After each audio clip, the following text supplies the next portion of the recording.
we did 28 shows. That's 28 weekends away from home. Now, some of them were 2-3 weekends back to back, and driving back and forth to make sure everything was okay with the kids and so forth. One year we actually drove over 78,000 miles. Wow. Long-haul truckers don't even average that. That's distance. That's ground. Yeah. We would travel from Bangor, Maine, all the way to Orlando, Florida, or have to do it in reverse. You know, Wow. had a store in Daytona, so it was back and forth, up and down the interstate constantly. It was a lot of fun. I miss the road. Any place you want to go see that you haven't been? Oh, I've been in all but, I think it's like 6 states. I haven't been in Alaska. I haven't been in Idaho. The Dakotas I haven't been in. Oklahoma. And Utah. Those are the only states I have not been in. Well, I really can't count New Mexico. I flew in there. I touched ground in New Mexico, but that doesn't count. So I guess that's what, 6 or 7 that I still have to go. Yeah. But yeah, covered the whole East Coast end to end. US 1 from the tip of Maine to Key West, Florida. West Coast, I've covered everything except LA to San Francisco. It's just great when you're able to get out there and do 2 shows with 10 days apart and just travel down the coast. Yeah, it's cool.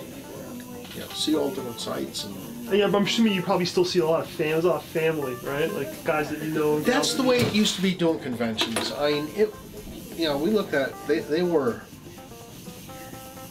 pretty much more family to us than anybody else was, because it'd be like, okay, what show are you doing next? All right, I'll see you there, or I'll see you next week, or you don't see somebody for 2-3 weeks, what you've been up to, and it was nice. The show would be over, everybody go around and say their goodbyes. Now everybody packs up, they run for the hills, and it just doesn't have the closeness anymore.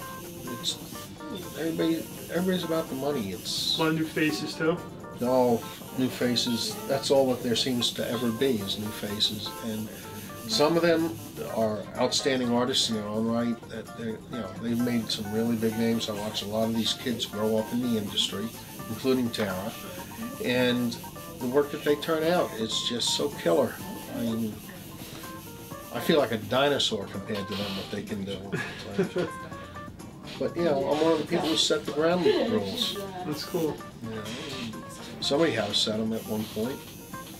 I worked with the health department for over 20 years, writing rules and regulations, not only here, but up in the state of Maine, the state of Ohio I worked with.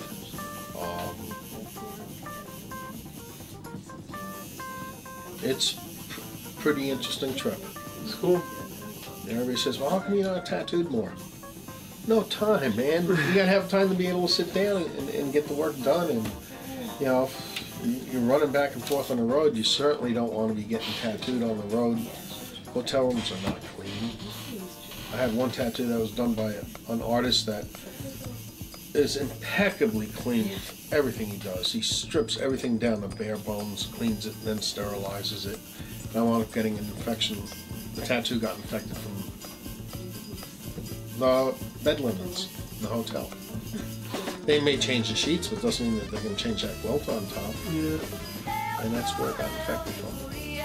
And it was funny, you say, look, I'll fix it up. I said, no, Bill.